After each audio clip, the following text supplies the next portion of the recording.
Aujourd'hui, à la MRC en 3 questions, on est avec Chantal Lavoie, préfète de la MRC, et on revient sur certaines décisions qui ont été adoptées par le Conseil au mois de mai. Premier sujet, Chantal, le Conseil de la MRC a adopté 2 résolutions qui étaient adressées au ministère de l'Environnement du Québec. Oui, ben la première concerne les pratiques agro-environnementales. Projet de loi, le projet de loi 22 qui a été qui a été déposé à l'Assemblée nationale pour analyse. On est en consultation présentement.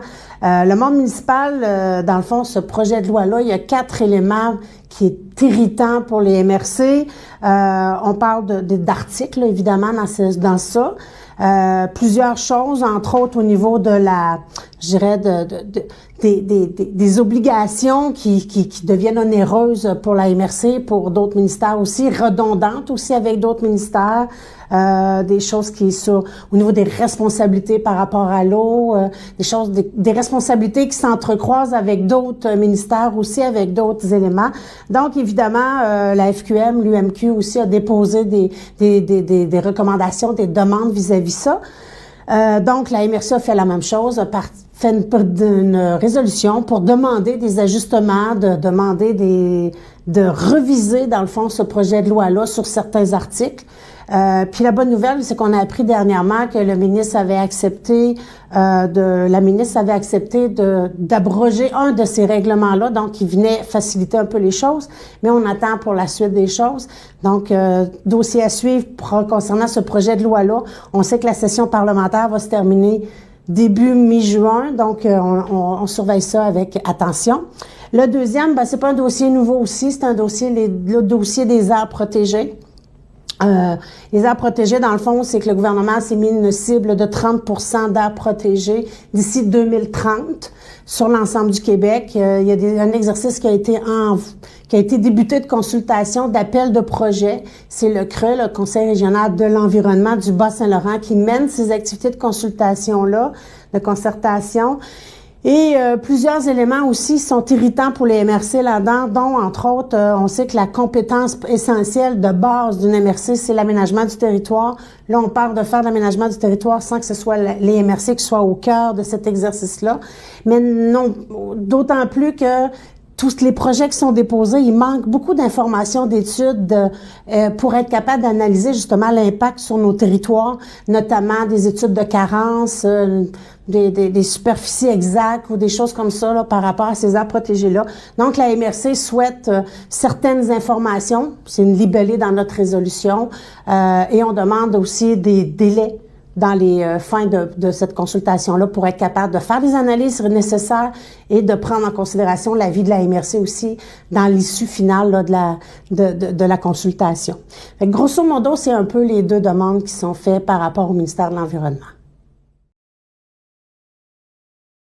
Ensuite, Chantal, le Conseil a aussi entériné une résolution qui est adressée au ministère des Ressources naturelles et des Forêts. Oui, on sait que dans je vais le dire comme ça, la gestion des terres publiques se fait entre une entente de gestion entre le ministère et la MRC. Sur ces terres publiques-là, on a les TNO, les territoires non municipalisés, mais on a aussi les TPI, qu'on appelle les terres publiques intramunicipales. Donc, le dossier dont on parle, c'est un dossier de carrière béton provincial pour ne pas la nommer, sur le territoire des TPI de la ville d'Amqui, juste à la sortie ou à l'entrée du parc régional du lac Matapédia. Donc, évidemment, cette carrière-là, elle est déjà installée, mais elle a fait une demande d'agrandissement. Et la MRC s'est prononcée en défaveur déjà de cet agrandissement-là parce que ça devenait un peu contradictoire avec le parc régional qu'on veut conserver puis qu'on veut garder à l'état naturel et tout ça. Ceci dit, le ministère a quand même autorisé cet agrandissement-là. Et là, présentement, c'est une demande d'abattage d'arbres. Donc, ils veulent abattre les arbres pour être capables d'agrandir, de faire ce projet d'agrandissement-là. Donc, on doit donner ce permis-là parce qu'il n'y a rien qui n'empêche la carrière de faire cet exercice-là.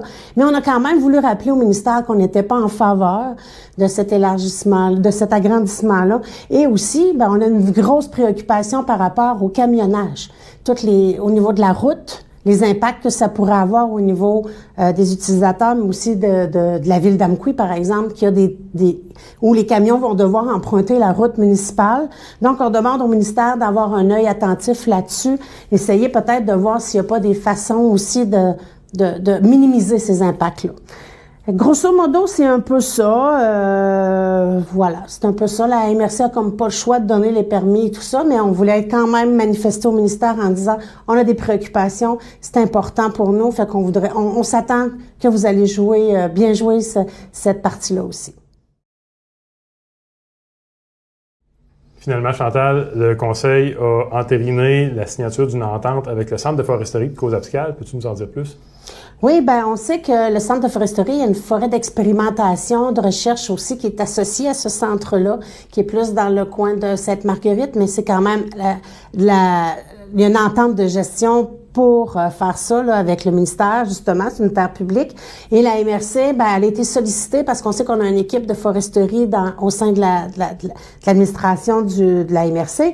Donc, on a un ingénieur forestier, on a des techniciens aussi. Donc, c'est une entente de service pour que ces ressources-là puissent intervenir puis faire des planifications, entre autres, valident de la conformité, fassent des rapports aussi et transmettre leur expertise pour le bénéfice de cette forêt-là envers le ministère et envers le centre de foresterie là, pour les comptes à rendre et tout ça. Donc, c'est une entente de service. Donc, nos professionnels vont être là. C'est facturé selon le nombre d'heures et tout ça.